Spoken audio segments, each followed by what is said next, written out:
로마서 5장 12절부터 21절 토요일자, 생명의 삶 토요일자, 내일자 말씀이죠. 오늘 함께 한 절씩 교독하겠습니다. 그러므로 한 사람으로 말미암아 죄가 세상에 들어오고 죄로 말미암아 사망이 들어왔나니 이와 같이 모든 사람이 죄를 지었으므로 사망이 모든 사람에게 이르렀느니라. 죄가 율법 있기 전에도 세상에 있었으나 율법이 없었을 때에는 죄를 죄로 여기지 아니하였느니라. 그러나 아담으로부터 모세까지 아담의 범죄와 같은 죄를 짓지 아니한 자들까지도 사망이 왕노릇하였나니 아담은 오실 자의 모형이라. 그러나 이 은사는 그 범죄와 같이 아니하니 곧 한 사람의 범죄를 인하여 많은 사람이 죽었은즉 더욱 하나님의 은혜와 또한 한 사람 예수 그리스도의 은혜로 말미암은 선물은 많은 사람에게 넘쳤느니라. 또 이 선물은 범죄한 한 사람으로 말미암은 것과 같이 아니하니 심판은 한 사람으로 말미암아 정죄에 이르렀으나 은사는 많은 범죄로 말미암아 의롭다 하심의 이름이니라. 한 사람의 범죄로 말미암아 사망이 그 한 사람을 통하여 왕 노릇하였은즉 더욱 은혜와 의의 선물을 넘치게 받는 자들은 한 분 예수 그리스도를 통하여 생명 안에서 왕 노릇하리로다. 그런즉 한 범죄로 많은 사람이 정죄에 이른 것 같이 한 의로운 행위로 말미암아 많은 사람이 의롭다 하심을 받아 생명에 이르렀느니라.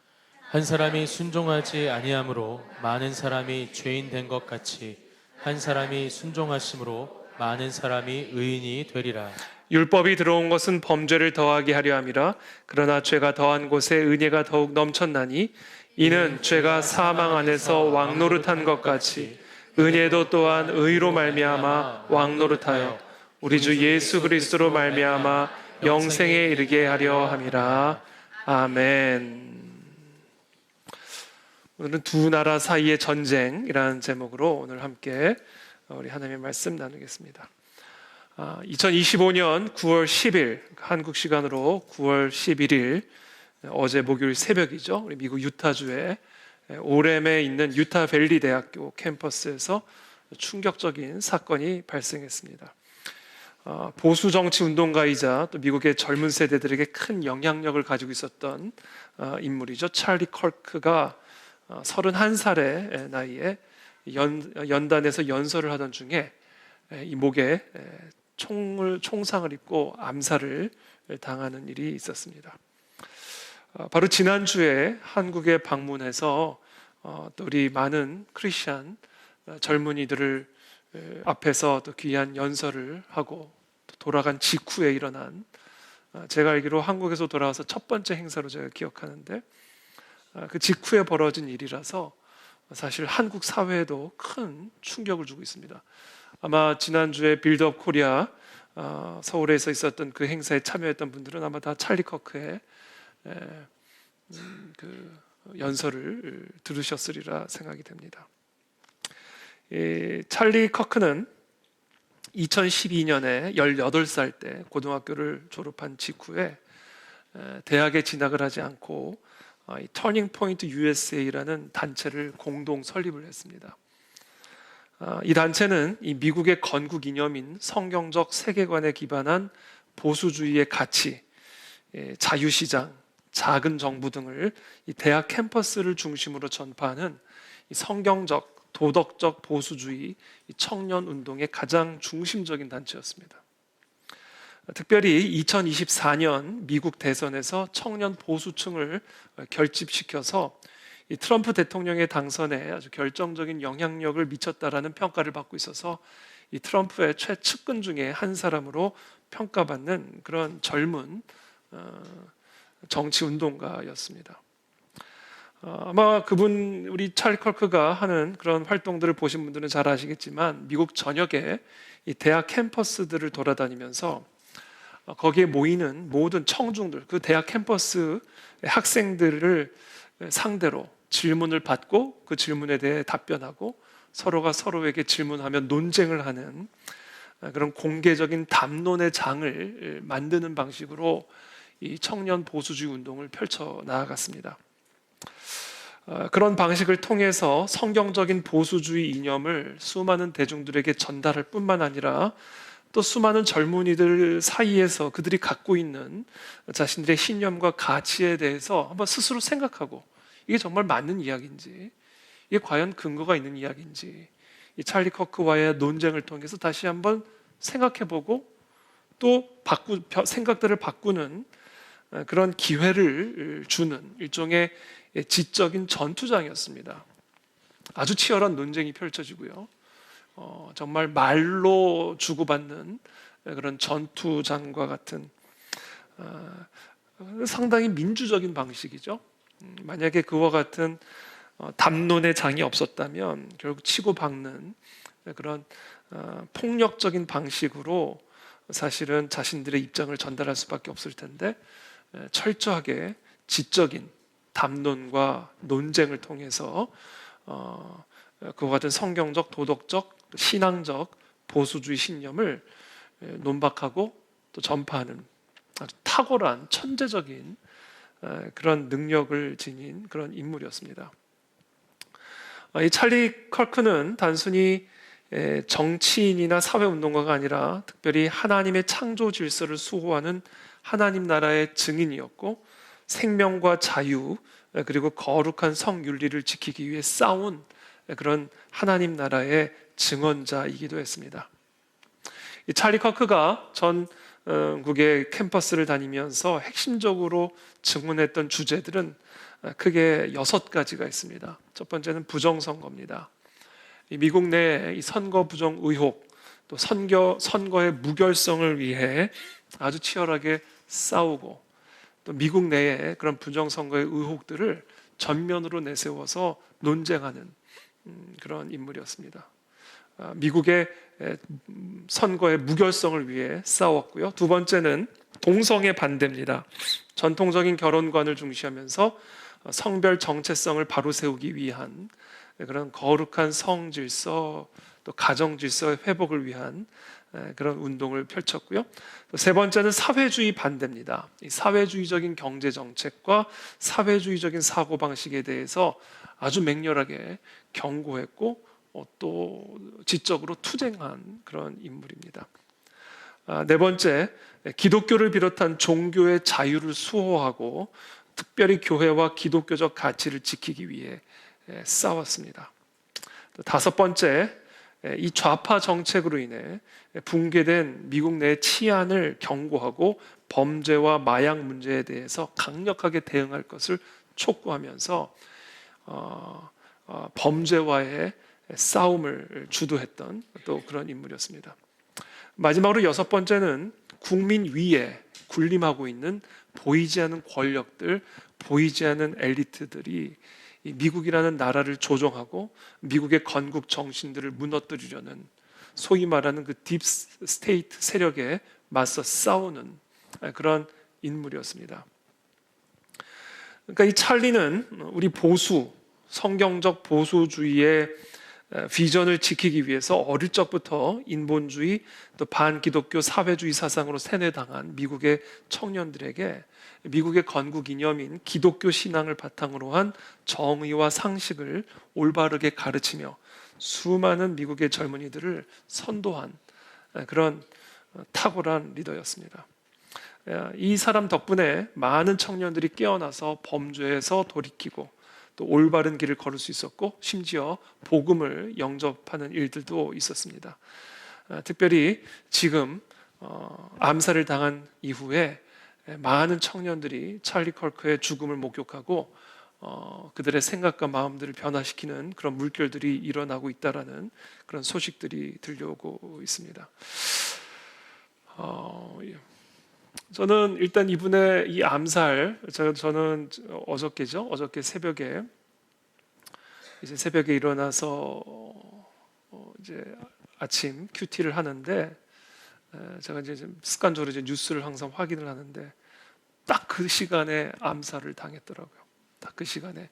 그래서 아직 생사가 불분명한 그런 상태에서 제가 뉴스를 봤는데 새벽 예배 끝나고 보니까 결국은 목숨을 잃는 그런 너무나 안타까운 일들이 있었습니다. 그 암살범은 그 200m 정도 떨어진 그 건물의 옥상에서 한 발의 실수도 없이 정확하게 이 찰리 컬크의 목을 관통시켜서 거의 사실상 즉사를 시켰고요. 이런저런 여러 정황으로 보았을 때 아주 그 전문적인 그런 암살범으로 사실은 추정이 되고 있습니다.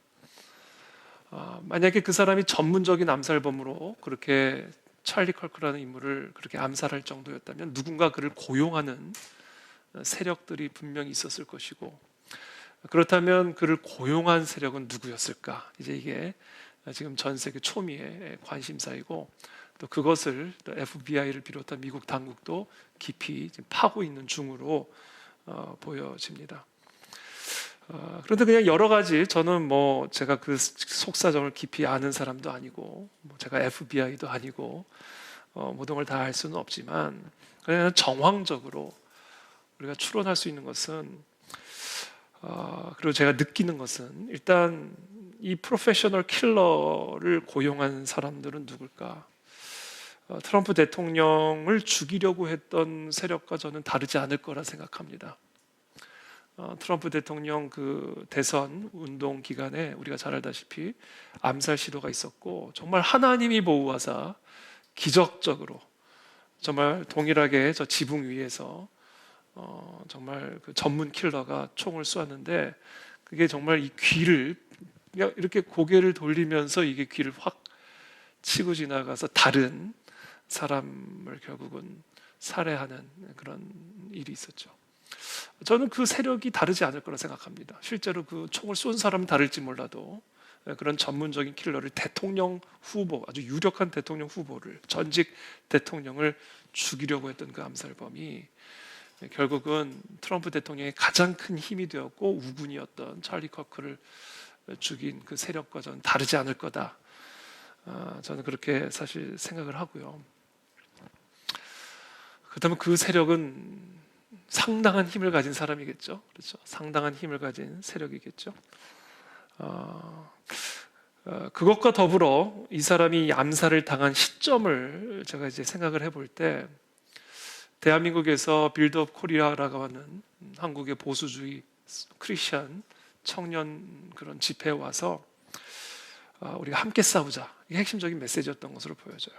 우리 미국과 한국이 하나가 돼서 함께 사회주의를 대적하고 부정선거를 막아내고 자유시장을 지켜내고 성경적 보수주의 가치를 우리 한국과 미국이 함께 이루어 나가자.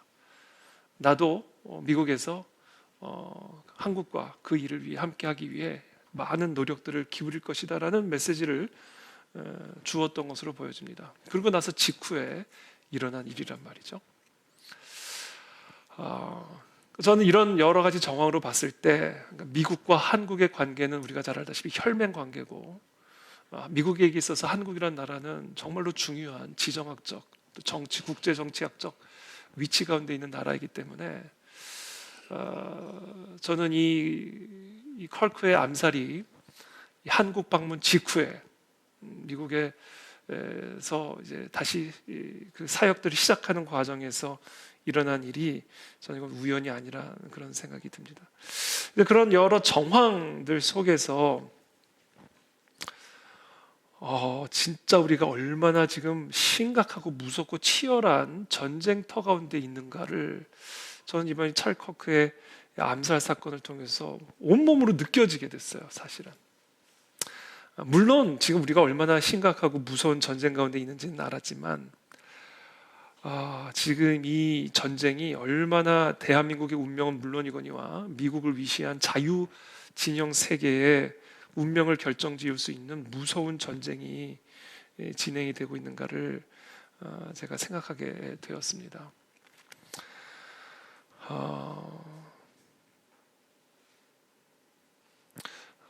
사실 찰리 커크는 그가 전한 말들이요, 어떤 높은 학식을 요구하는 내용들이 아니에요.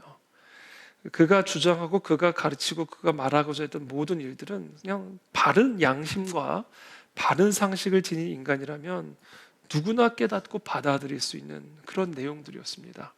여러분 한번 그 토론을 한번 들어보세요. 내용이 어떤 거냐면, 여성을 정의해 보십시오. 이런 걸 가지고 논쟁을 합니다. 남성을 정의해 보십시오. 이런 걸 가지고 정의를 해요. 이런 걸 가지고 논쟁을 해요. 그러니까 이런 거는요, 유치원에서 상식적으로 우리가 다 알고 있고 알아야 될 내용인데 그런 내용들 때문에 죽은 거예요, 사실은. 그런 내용들 때문에 죽인 겁니다. 그러니까 이런 상황들이 너무나 안타까운데 그만큼 지금 기본적인 인류 문명의 기초가 되는 그런 다양한 상식조차 공격을 받고 억압이 되고 그것 때문에 순교를 당하는 그런 세상 속에서 우리가 살고 있다는 것이 이번 찰리 커크의 죽음으로 증명이 되었다라고 생각을 합니다. 여기서 우리는 쉐렌 키에르케고르의 그 역설적인 진리를 다시 한번 생각하게 됩니다. 쉐렌 키에르케고르가 무슨 말을 했냐면 이렇게 말했습니다. 폭군이 죽으면 그 순간 그의 치세는 끝나지만 순교자가 죽으면 바로 그 순간부터 그의 치세는 시작이 된다. 이렇게 얘기를 했습니다. 폭군의 권력은 칼과 군대, 제도와 권세로 지탱이 되지만 그렇기 때문에 그의 죽음과 함께 그의 권력도 다 사라지게 됩니다. 그러나 순교자는 다릅니다. 순교자는 자신의 신념과 진리를 위해 목숨을 바쳤기 때문에 그 죽음은 오히려 그의 신념을 더욱 깊이 사람들에게 각인을 시키게 되어 있고 더 넓고 더 강력하게 퍼져나가게 되어 있습니다. 찰리 컬크가 죽으면 또 다른 찰리 컬크가 나오게 되어 있습니다. 물리적인 힘은 죽음과 함께 소멸이 되지만 이 진리를 위한 피는 죽음을 통해 더욱 새로운 통치와 강력한 영향력이 그 순간부터 시작이 되는 것입니다. 그래서 저는 찰리 컬크의 암살 사건을 통해서 이제 이겼구나, 이제 드디어 게임이 끝났구나라는 확신을 갖게 되었습니다. 마틴 루터 킹, 현대사회 21세기의 가장 위대한 순교자라고 일컫는 이 마틴 루터 킹과 비견될 만한 저는 그런 순교자가 되었다. 저는 그렇게 생각을 합니다. 사실 마틴 루터 킹 주니어 목사님 같은 경우는 이제 인종차별이라고 하는 그 이슈, 너무 중요하지만 심각하지만 인종차별이라는 주제에 한정이 되었다면 사실 찰리 컬크는 인종차별을 포함한 인류 문명, 서구 문명의 근간이 되었던 기독교 세계관, 성경적 보수주의를 지키고자 했던 인물이었기 때문에 앞으로 역사가 평가하겠지만 저는 마틴 루터 킹 주니어의 비견할 만한 그런 이 시대의 순교자요, 또 증인으로 아마 역사 가운데 우뚝 서게 될 거라 저는 그렇게 확신을 하고 있습니다.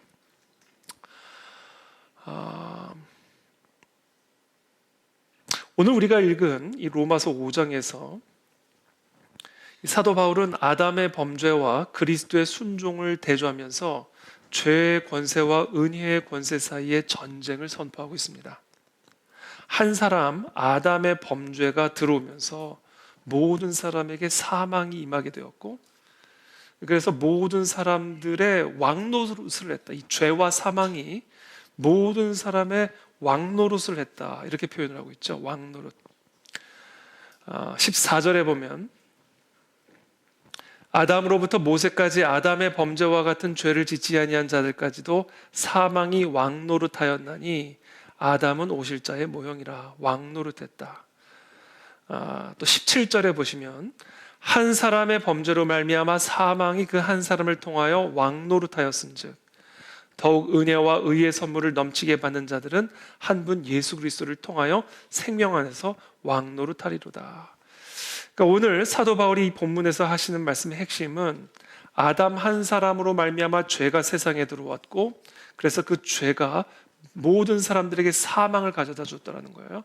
그것을 왕권, 통치권적인 개념으로 설명합니다. 그러니까 한 사람의 죄로 말미암아 들어온 사망이 그 모든 사람들에게 왕노릇을 했다라는 거예요. 그러니까 모든 사람들이 죄와 사망의 그 통치권 아래 결박된 상태가 되었다라는 겁니다.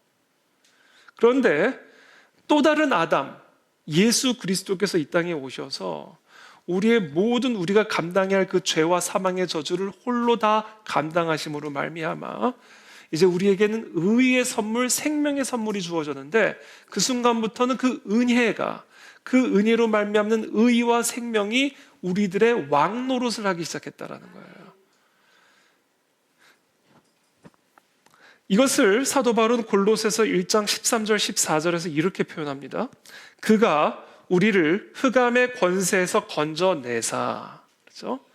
아담 한 사람으로 말미암아 우리의 삶에 왕노릇하고 있던 그 흑암의 권세에서 우리들을 건져내셔서 그의 사랑의 아들의 나라로 옮기셨으니 새로운 통치권 아래로 우리가 들어가게 되었다라는 거예요. 그 아들 안에서 우리가 속량 곧 죄사함을 얻었도다. 저는 이번 우리 찰리 컬크의 이 암살 사건을 통해서 지금 우리가 처한 이와 같은 영적인 현실이 너무나 선명하게 더 드러났어요.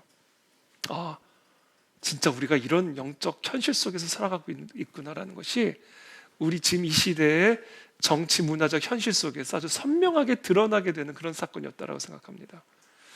이 역사를 보면요, 영적으로 일어나고 있는 일들이 눈에는 안 보이잖아요, 육안으로는. 이 영적인 세계에서 벌어지고 있는 일들이 이 현실 세계 속에서 이렇게 번개치듯이 탁탁 보이는 순간들이 있습니다. 저는 이번 컬크의 암살 사건이 그런 사건이었다 생각해요.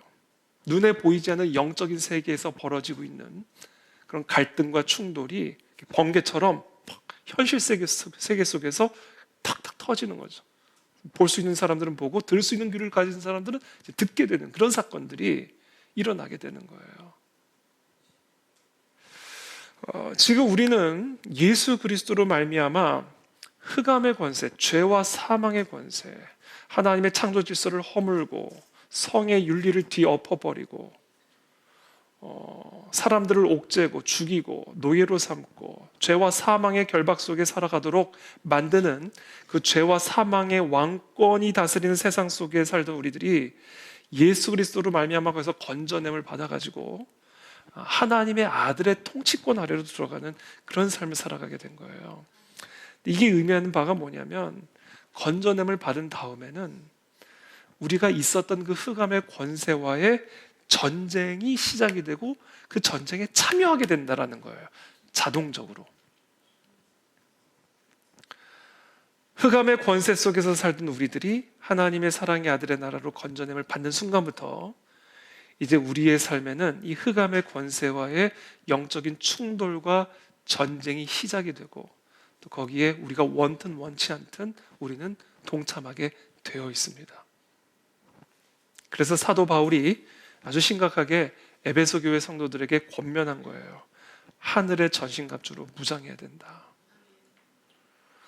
우리의 씨름은 혈과 육을 상대하는 것이 아니요 통치자들과 권세들과 이 어둠의 세상 주관자들과 하늘에 있는 악의 영들을 상대함이라. 우리가 상대하는 것은 어떤 저 딥스테이트도 아니고 본질적으로는 저 중국도 아니고 북한도 아니고 러시아도 아니고 그들과 은밀하게 연계된 그 어떤 세력도 아니라 그들 가운데 역사는 어둠의 악의 영들을 상대하는 것이다. 이렇게 얘기를 했어요. 악의 영들을 상대하는 겁니다. 그러므로 하나님의 전신갑주를 취하라. 이는 악한 날에 너희가 능히 대적하고 모든 일을 행한 후에 서기 위함이라.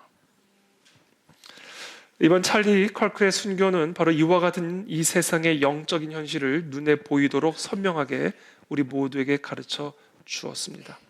저는 이 시간 우리 그 안에 즐거리 모든 성도들에게 강력하게 권면하고 또 외칩니다.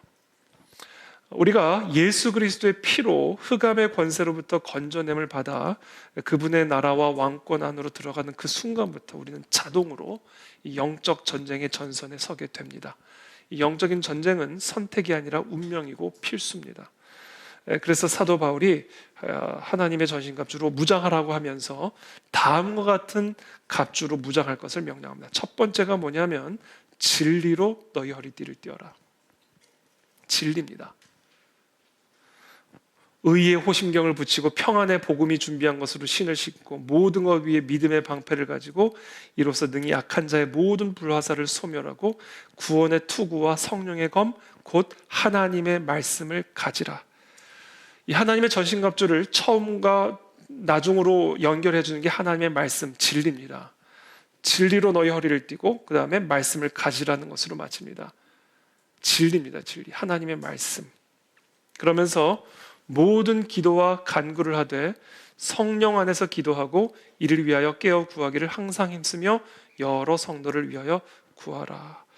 그러면서 뭐라고 얘기를 하냐면 나를 위하여 구할 것은 뭐라고 얘기하냐면 내게 말씀을 주사 나로 입을 열어 복음의 비밀을 담대히 알리게 하옵소서 할 것이니 이 일을 위하여 내가 쇠사슬에 매인 사신이 된 것은 나로 이 일에 당연히 할 말을 담대히 하게 하려 하심이라. 여러분, 우리는 이제 영적 전쟁을 하셔야 돼요. 지금 우리는 그런 아주 심각한 문명의 위기 가운데 있는 겁니다. 하나님의 창조 질서를 근간부터 흔들어 인류 문명의 토대를 무너뜨림으로써 흑암의 권세가 창궐한 세상으로 만들려는 이 사탄 마귀와의 영적 전쟁 한복판에 지금 서 있고요. 그것이 아주 수면 위에 아주 맹렬하게 펼쳐지고 있는 그런 시대 속에서 우리는 살아가고 있고요. 또 그 중심에서 쓰임받는 나라들은 중국, 러시아, 북한과 같은 나라들입니다. 그리고 대한민국과 미국 내에 있는 그 세력들과 연계된 좌파 세력들이 지금 바로 정치적으로는 흑암의 세력이고 바로 그들 속에서 사탄 마귀는 우리의 자유와 우리의 생명을 다시 찬탈하기 위한 파상 공세의 공격을 지금 펼치고 있는 그런 현실 속에 우리가 있는 것입니다. 자, 이런 상황 속에서 우리가 어떻게 이 영적 전쟁을 감당할 것인가? 오늘의 핵심은 이겁니다. 진리를 담대하게 선포해야 돼요. 이게 우리가 해야 할 싸움의 방식입니다. 하나님의 진리를 담대하게 말해야 됩니다. 지금 이 세상의 영적인 현실을 담대하게 말해야 돼요. 그게 싫어서 죽여버린 거예요. 여러분 그 논쟁을 들어보시면 아시겠지만 백전백승이에요. 찰리 컬크가. 물론 천재적인 능력을 갖고 있어요. 입이요 쉬지 않고 움직여요. 이거는 한번 들어보세요. 입이 쉬지를 않아요. 그리고 계속해서 사람들이 돌아가면서 이제 논쟁 대상자로 올라오는데 뭐 논리나 모든 면에서 백전백승이에요. 그러니까 결국은 안 되니까 이 사람들은요 욕을 하고 가요. 인격적으로 모독을 하고 갑니다. 이게 싸움이 안 되니까 그래서 결국은 총을 쏜 거예요. 이게 뭐냐면 지금 이 사탄 마귀는요 제일 두려워하는 게 뭐냐면 진리를 발설하는 것을 제일 두려워해요. 빛을 등경 아래 두지 않고 등경 위에 두어서 이 어두운 세상 가운데 이 진리의 빛을 발하는 것을 제일 두려워합니다. 그래서 그 진리를 발하는 자들을 두렵게 하여 그 진리의 빛을 다시 등경 아래 두게 만들고자 하는 것이 이 사탄 마귀의 핵심적인 전략이에요. 사도 바울도 얘기하잖아요. 에베소는요 당시 아데미 신전이 있는 우상 숭배의 중심 메카였습니다. 그냥 귀신이 다스리는 그런 세상이었어요. 이 에베소라는 동네가. 그곳에서 사도 바울이 복음을 전할 때 얼마나 많은 고초와 고통을 당했는지 모릅니다.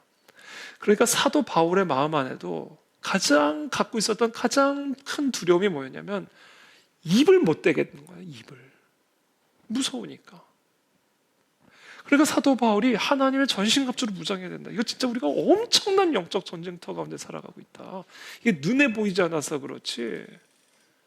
지금은 정말로 무서운 흑암의 권세와 그리스도의 나라 사이에 정말 치열한 영적 전쟁이 우리는 펼쳐지고 있는 그런 세상 한복판에서 살아가고 있다.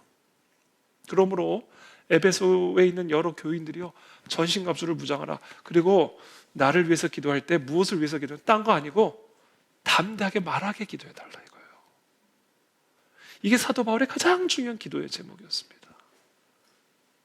이게 전쟁의 핵심이기 때문에 진리로 하나님의 말씀으로 이 사탄의 심장을 꿰뚫을 수 있는 성령의 검이 나오는 것이기 때문에 사탄 마귀는 어떻게 해서든지 총의 위협으로, 인격 모독의 위협으로, 칼의 위협으로, 구속 감옥의 위협으로 우리의 혀를 묶는 일, 여기에 집중을 하는 거예요.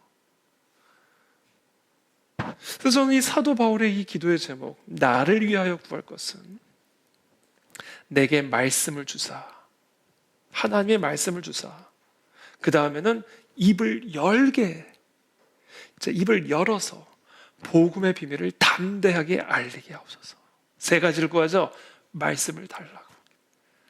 말씀이 무기니까, 말씀이 사탄의 심장을 꿰뚫을 수 있는 유일한 무기니까, 성령의 검이니까 말씀을 주실 것을 기도해달라. 그리고 두 번째, 말씀만 받아서는 안 된다. 받은 말씀을 전할 수 있도록 입을 열 수 있도록 기도해달라.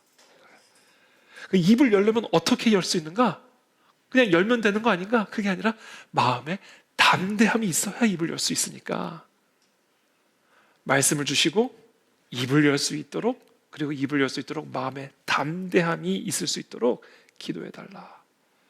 바로 내가 이 일을 위하여 쇠사슬에 매인 사신이 된 것이니 이 일에 당연히 할 말을 담대히 하게 하려 하심이라, 이거예요.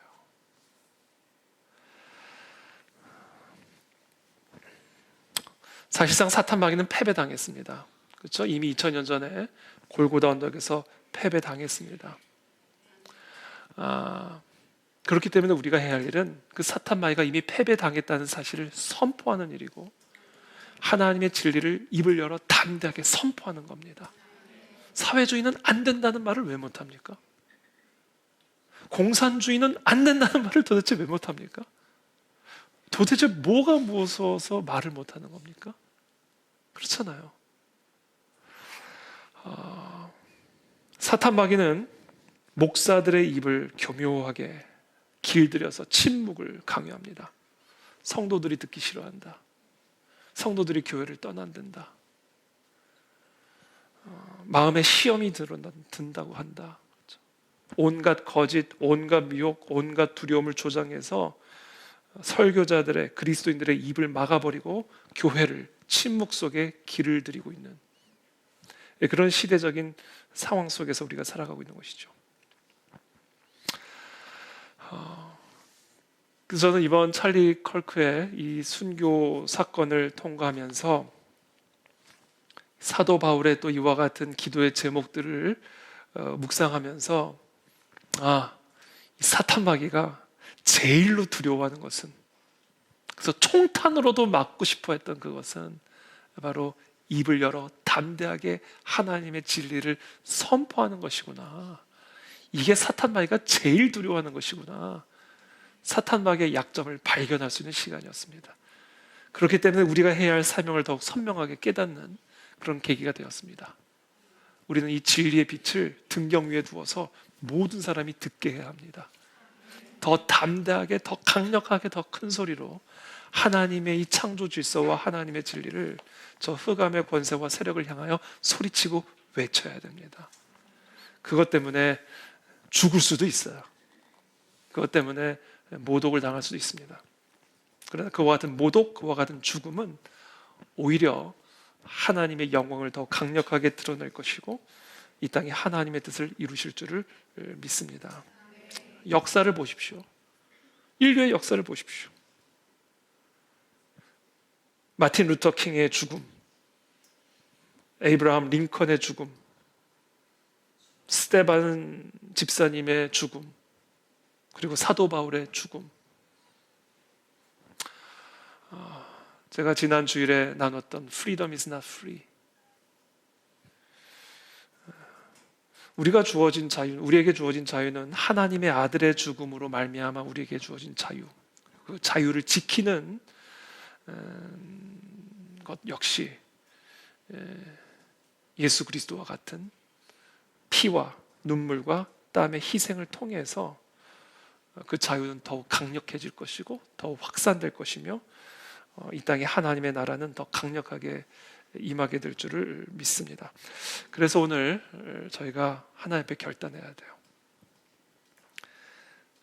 침묵을 깨기로 결단하셔야 됩니다. 세상은 우리에게 침묵을 강요하고 있습니다. 말하지 말라는 거예요. 입을 다물라는 이 세상의 강력한 압력 속에서도 우리는 조지 휘필드가 얘기한 것처럼 천둥 소리와 같은 강력한 진리의 외침을 지붕 위에서 선포해야 됩니다. 죄와 사망이 여전히 왕노릇하는 이 세상에서 그들의 시대는 이미 끝났음을, 예수 그리스도가 왕노릇하고 있음을 우리는 지붕 위에서 온 세상이 들을 수 있도록 담대히 선포해야 할 줄로 믿습니다. 침묵을 깨시기를 축복합니다. 담대하게 진리를 선포하시기를 축복합니다. 그 외침을 통해서 오늘도 하나님의 나라와 그리스도의 왕권은 확장될 것입니다. 그래서 여러분, 제가 여러분에게 한 가지 권면하고 부탁드리고 싶은 게 있습니다. 여러분들이 외치든지 외치는 자리에 안 계신다면 외치는 자와 함께 하셔야 됩니다. 외치는 자리에 모이셔야 돼요. 그게 그 외치는 자의 소리를 더 크게 만들어줄 수 있는 힘이 되는 겁니다. 그래서 우리가 자꾸 광장에 모이는 거예요. 우리가 이 예배 자리에 모여서도 외치고 소리칠 때 이 외침의 소리가 더 강력하게 확산이 될 수가 있는 거예요. 모든 사람들이 다 연단에 서서 모든 사람들이 다 찰리 컬크처럼 연설을 할 수는 없어요. 그러나 그 같은 연설자, 설교자, 대언자들, 그들의 소리가 지붕 위에서 땅 끝까지 전파될 수 있도록 힘을 실어줄 수는 있는 거예요. 그것 역시 목소리가 되는 겁니다. 그렇기 때문에 여러분, 이제 우리 한국교회 너무나 감사하게도 한국교회의 대부분이 지금 침묵하고 있지만 무지로 인한 침묵도 있고 강요된 침묵들도 있습니다. 어쨌든 침묵이에요. 그러나 정말 그런 가운데에서도 담대하게 외치고 소리치는 교회가 있고 목사님들이 있습니다. 선포하는 그런 운동가들이 있습니다. 여러분, 그들에게 강력한 힘을 실어 주셔야 됩니다. 모여 주셔야 됩니다. 그렇게 해서 여전히 소수지만 그 소수의 외치는 자의 소리가 정말 광야에 외치는 자의 소리와 같이 정말 이 광야와 같은 이 세상에 울려 퍼져서 흑암의 세력이 무너지는 그 일에 저와 여러분들이 함께 힘을 모아야만 한다라는 것입니다. 그래서 우리 내일도 우리 변함없이 리바이벌 코리아 여의도 광장 기도회는 눈이 오나 비가 오나 많이 모이나 적게 모이나 상관이 없이 광야에 외치는 자의 소리와 같이 듣든지 아니 듣든지 이 패역한 이 세상을 향하여 외치고 소리치고 무엇보다 하나님께 부르짖는 그 기도의 자리를 이어 나아갑니다. 여러분, 힘을 다하여 때를 얻든지 못 얻든지 나오셔서 정말 이 소리가 동서남북으로 퍼져나가게 하셔야 되고요. 또 9월 마지막 주 토요일에는 아마 국민대회가 있을 것 같아요. 우리 한국교회 지금 우리 손현보 목사님도 최근에 구속되셨잖아요. 근데 얼마나 의연하셨는지 몰라요. 제가 미국에서 이제 한국 가려고 비행기를 딱 탔는데 전화가 오셨어요. 근데 통화를 했는데 뭐 아무 일도 없는 것 같은 목소리예요. 저는 떨면서 전화를 하실 줄 알았거든요. 근데 뭐 제가 괜찮으세요라고 여쭤보기가 민망할 만큼 뭐 무슨 일 있어? 약간 이런 분위기. 그만큼 의연하게 하셨고, 오늘 또 그 세계로 교회에서 우리 몇 분들 오셔가지고 함께 또 잠깐 만남이 있었는데 아주 잘 지내고 계신다는 그런 또 소식을 받았습니다. 앞으로 또 어떤 일이 저도 어떻게 될지 몰라요. 저도 어떻게 될지 모릅니다. 여러분 웃으시는데 남의 일이라고 웃으시는데 어떻게 될지 모르는 겁니다. 근데 중요한 건 어떻게 되든 우리는 진리를 선포하는 대언자로 살다가 간다. 그게 우리가 이 그리스도의 제자의 길이고 피할 수 없는 우리의 운명이고 사명이다. 그 일에 여러분 모두 동참하실 것을 믿습니다. 우리 그 안에 진리교회 성도들이 되는 순간 원치 않든 원튼 그 사명의 길에 서게 된 것을 축하드립니다. 기도하겠습니다.